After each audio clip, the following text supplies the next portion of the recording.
From Washington, this is VOA News.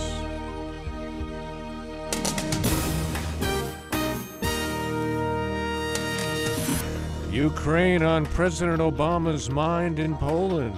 Syrians vote with little challenge for President Assad. I'm Ray Kouguell reporting from Washington. The situation in Ukraine topped the agenda Tuesday as President Obama paid a visit to Poland to reassure its leaders of U.S. support. After meeting Tuesday in Warsaw with Polish President Bronislaw Komorowski, Mr. Obama called for Russia to help prevent the flow of weapons to separatists in eastern Ukraine and use its influence to get the militants there to support peace.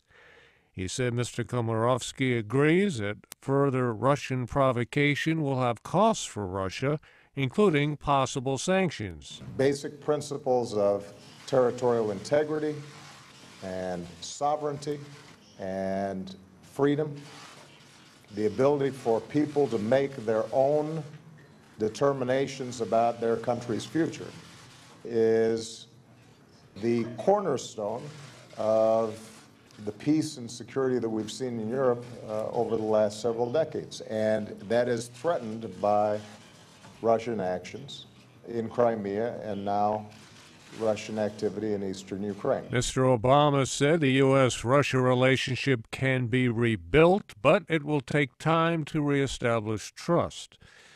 The president is scheduled to meet with Ukrainian's President-elect Petro Poroshenko before leaving Poland today for Brussels.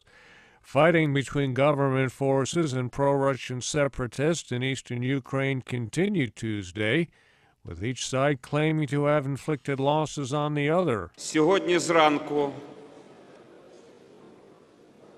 знищена Ukraine's acting President Alexander Turchinov told Parliament Tuesday that an insurgent camp outside the city of Severodonetsk in the Luhansk region had been destroyed and a large number of terrorists killed.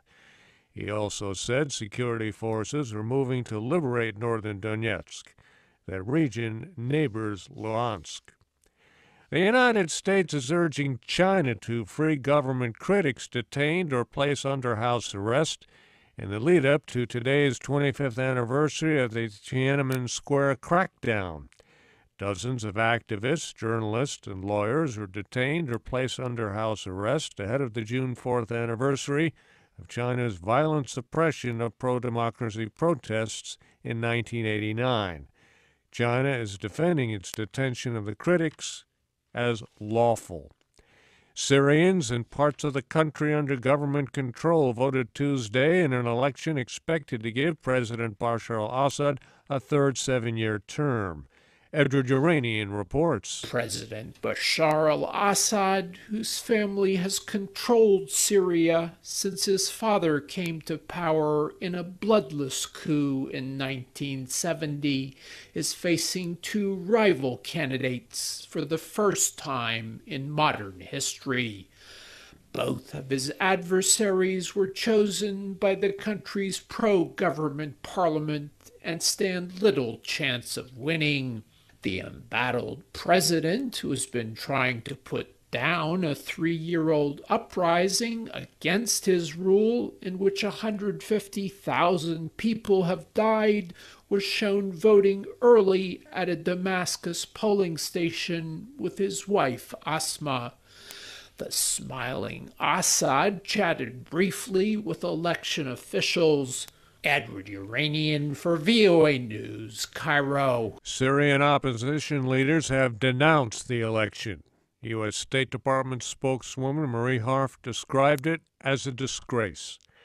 Official results from Egypt's presidential election show former Army Chief Abdel Fattah el-Sisi winning the presidency in a landslide. Egypt's election commission says he took almost 97% of the vote in last week's race.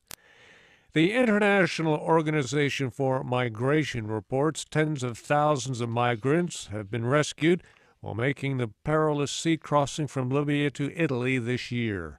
Lisa Schlein reports. This past weekend, more than 3,000 boat people who crossed the Mediterranean from North Africa managed to reach Italy. Their arrival in Sicily put the number of migrants who have successfully made this perilous journey to more than 40,000 in the first 5 months of this year. That is close to the 42,000 total for all of 2013, reported by the International Organization for Migration. IOM says permanent solutions must be found to end irregular migration. The agency says it is up to the countries of origin, transit, and destination to enact policies to manage and regularize migration for the benefit of all. Lisa Schlein for VOA News, Geneva. And I'm Ray Kouguell in Washington.